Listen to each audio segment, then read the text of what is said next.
শেখ হাসিনাকে ফিরিয়ে আনবো না। শেখ জননেত্রী শেখ হাসিনাকে পুনরায় বাংলাদেশে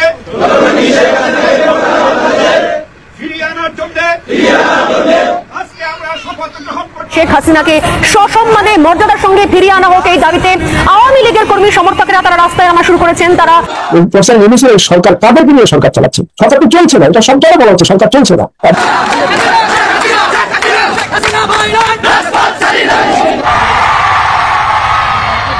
হঠাৎ এটা কি দেখা গেল, প্লেন থেকে নামছেন আমাদের সাবেক প্রধানমন্ত্রী শেখ হাসিনা, অবশেষে কি তাহলে তিনি দেশে ফিরে আসলেন? দর্শক, আপনারা জানেন যে এরকম একটি কথা শোনা গিয়েছিল যে ডক্টর ইউনূস সাহেব যখন তিনি নিউ ইয়র্কে সফরে যাবেন তখনই সে সময় শেখ হাসিনা তিনি দেশে ফিরবেন। অবশেষে এটা কেউ আজকে ভিডিও খুবই ইম্পর্টেন্ট ভিডিও, যার কারণে সম্পূর্ণ ভিডিওটা না টেনে দেখতে চেষ্টা করবেন। তো কথা না বাড়িয়ে চলুন আমরা ভিডিও মূল আলোচনায় চলে যাই। ভিডিও মূল আলোচনায় চলে যাওয়ার আগে আপনার কাছে আমার ছোট করে একটু অনুরোধ, আপনি প্রত্যেক মুহূর্তের আপডেট পেয়ে চাইলে অবশ্যই চ্যানেলটি সাবস্ক্রাইব করে দিবেন এবং পাশে থাকা বেল আইকনটি ক্লিক করে দিবেন, তাহলে প্রত্যেক মুহূর্তের আপডেটগুলো সবার আগে পৌঁছাবে আপনার কাছে। তো সব কথা না বেরিয়ে চলুন আমরা আসলে ঘটনাটি তাহলে বিস্তারিত দেখে আসি।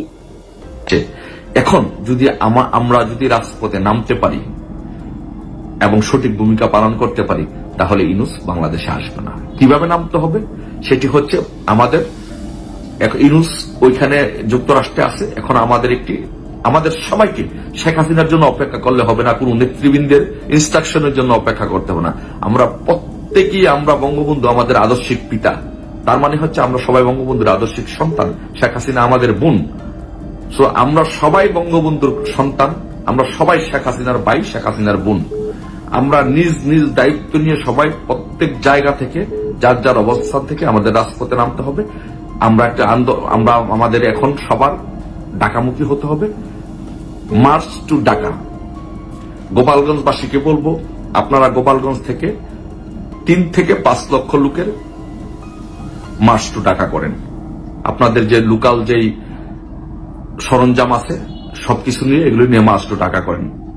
তারপরে যার যার এলাকায় যে বিশেষ সরঞ্জাম আদি আছে, বিশেষ বিশেষ এলাকার, গোপালগঞ্জের বিশেষ এলাকা কিছু সরঞ্জাম আছে, ব্রাহ্মণবাড়িয়ার বিশেষ কিছু সরঞ্জাম আছে, যেমন টেটা, এগুলো নিয়ে আমাদের সবার যাত্রা করতে হবে ঢাকার দিকে, মার্চ টু ঢাকা। একটা গ্রুপ আমাদের এয়ারপোর্টে অবস্থান নিতে হবে, যেন ডক্টর ইউনূস জন্য এয়ারপোর্টে না আসতে পারে, এয়ারপোর্টে সবকিছু অচল করে দিতে হবে, কোন ফ্লাইট যেন এখানে না আসতে পারে। সচিবালয়ে আমাদের অবস্থান নিতে হবে, তারপরে যমুনাতে আমাদের অবস্থান নিতে হবে। এইভাবে ভাগ ভাগ করে আমাদের মার্চ টু ঢাকা এসে আমাদের সবকিছু দখল করে নিতে হবে। তারপরে আমরা আমাদের শেখ হাসিনাকে বাংলাদেশে নিয়ে আসতে হবে, আমাদের দেশ আমাদের আগের জায়গায় নিয়ে আসতে হবে, আমাদের দেশকে আমাদের রক্ষা করতে হবে, আমাদের এই সরকারকে পুনর্বহাল করতে হবে, নতুবা এই দেশের ভবিষ্যৎ খুবই অন্ধকার। আপনার সন্তান, আপনার বাপ, আপনার মা, আপনার ভাই বোন, আত্মীয় স্বজন কেউ নিরাপদ থাকবে না। তো তাদেরকে রক্ষা করতে হলে, এই দেশকে রক্ষা করতে হলে, এই কোমলমতি ছাত্রছাত্রীদেরকে রক্ষা করতে হলে পূর্বের ন্যায় 52, 69, 71 এবং 111 মতো ছাত্রলীগকে, আওয়ামী লীগকে, যুবলীগকে, স্বেচ্ছাসেবক লীগকে, সবাইকে আমাদেরকে অতীত ইতিহাসের যে ঐতিহ্যবাহী ইতিহাস, ছাত্রলীগ, আওয়ামী লীগ, যুবলীগের আমাদের যে ইতিহাসের আন্দোলনের যে ইতিহাস, সেই ধারাবাহিকতা রক্ষা করে আমাদেরকে রাজপথে ঝাঁপিয়ে পড়তে হবে। প্রত্যেক ঘরে ঘরে, আমি বারবার বলছি, প্রত্যেক ঘরে ঘরে লগি বইটা তৈরি করতে হবে। প্রত্যেক ঘরে ঘরে লগি বইটা তৈরি করুন, রেডি থাকুন। আদেশ আসবে, আন্দোলনের ডাক আসবে, আর ডাক দেওয়ার সাথে সাথে রাজপথে ঝাঁপিয়ে পড়তে হবে। ইউনূস যুক্তরাষ্ট্রে গিয়েছেন, সে যেন আর বাংলাদেশে আসতে না পারে, সেই লক্ষ্যে আমাদের প্রস্তুতি নিতে হবে। এখনই আমাদের প্রস্তুতি নিতে হবে ইনশাল্লাহ। বিজয় আমাদের নিশ্চিত। বাংলাদেশ আওয়ামী লীগকে, ছাত্রলীগকে, যুবলীগকে আমাদেরকে কেউ আন্দোলন শিখাতে হবে না। আমাদের ইতিহাস আন্দোলনের ইতিহাস। বঙ্গবন্ধু বলেছিলেন যে আমাকে ফাঁসির কাস্টেও কেউ দাবিয়ে রাখতে পারবে না, ফাঁসি দিয়েও আমাদেরকে ফাঁসি দিয়েও আমাকে কেউ দাবিয়ে রাখতে পারবে না। তো আমাদেরকে, আমরা সেই পিতার সন্তান, সেই মুজিবের সন্তান, আমাদেরকে কেউ দাবিয়ে রাখতে পারবে না, আমাদের দেশকে কেউ ধ্বংস করতে পারবে না। আমরা পাকিস্তানের মতো শক্তিশালী বাহিনী থেকে দেশকে আমরা মুক্ত করেছি। আমরা ইনশাল্লাহ এই সুদখোর ইউনূস এই সমকামী সুৎখোর ইউনূসের কাছ থেকে আমরা বাংলাদেশকে রক্ষা করব। আর বিএনপিকে আমরা একটা পরজীবী সংগঠন হিসেবে মনে করি, এটাকে আমরা পাত্তা দেওয়ার কোনো মনে করি না। এটা পরজীবী এক এক সময় এক এক দলের উপর এক এক জনের উপর নির্ভর করে, এখন আবার ইউনূসের উপর নির্ভর করার চেষ্টা করতেছে। সো এক আন্দোলনে, এক ধাক্কায়, এক লোকে বৈঠার আন্দোলনে সব জনে ভেসে যায়, সেই প্রস্তুতি নিয়ে সবাইকে মাঠে নামতে হবে।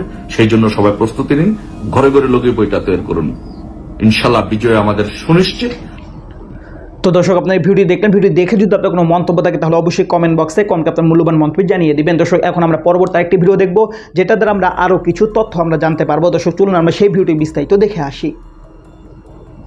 প্রফেসর ইউনূসের এই সরকার কাদেরকে নিয়ে সরকার চালাচ্ছে? সরকার তো চলছে না, এটা সব জায়গায় বলা হচ্ছে সরকার চলছে না। এবং সরকার চালানোর জন্য যে কোনো তাগিদ, কোনো তোড়জোড় থাকা দরকার, দুর্ভাগ্যক্রমে আমরা সেটাও দেখতে পাচ্ছি না। সমগ্র জনপ্রশাসন জুড়ে শেখ হাসিনার বিশ্বস্ত অনুগত লোকেরা বসে আছে। এরা নানা রকম অপরাধের সঙ্গে গত 16 বছর জড়িত। ডেফিনেটলি এদের মধ্যে একটা বড় অংশ আছে যারা এই গণহত্যার পেছনে তাদের সম্পৃক্ততা ছিল, কিন্তু তাদের বিরুদ্ধে কোনো ব্যবস্থা নেওয়া হয়নি বা হচ্ছে না। 5ই আগস্ট বাংলাদেশ যখন দীর্ঘ 1.5 দশকের স্বৈরাচার বা মাফিয়া শাসন থেকে মুক্ত হলো, তারপর মানুষ সামনে কেবল সম্ভাবনা এবং অনিশ্চয়তা কেটে যাওয়ার যে অনুভূতি, সেটাই তখন অনুভব করেছিল, আমরা করেছিলাম। কিন্তু অজ্ঞাত কারণে খুব অল্প সময়ের ব্যবধানে মানুষের মধ্যে নানা রকম সংশয় জন্ম নিয়েছে। মানুষ আবারও এক ধরনের অনিশ্চয়তা বোধের মধ্যে পড়ে গেছে। তো এটার জন্য তার মানুষকে দায়ী করে লাভ নেই, যে কেন মানুষ অনিশ্চয়তা বোধ মানুষের মধ্যে তৈরি হয়েছে এবং কেন মানুষ এক ধরনের আশঙ্কা বা নানা রকম জল্পনা কল্পনা কেন শুরু হলো, এটার জন্য মানুষ দায়ী না।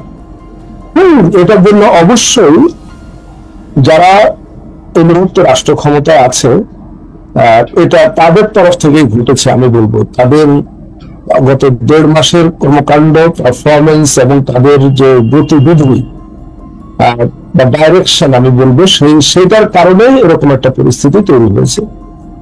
এটা বলার অবকাশ নেই যে বাংলাদেশের ইতিহাসে গত 5ই আগস্ট যেটা ঘটেছে, এটা একটা বিপ্লব, গণ বিপ্লব। এবং এই ধরনের ঘটনা পৃথিবীর দেশে দেশে হর হামেশা ঘটে না। এই ধরনের ঘটনা খুবই রেয়ার বা বিরল ব্যতিক্রম ঘটনা। আন্দোলন হয়, সংগ্রাম হয়, ছোটখাটো স্বৈরাচার বিদায় নেয়, অল্প স্বল্প দমন পীড়নের চেষ্টা চালায়।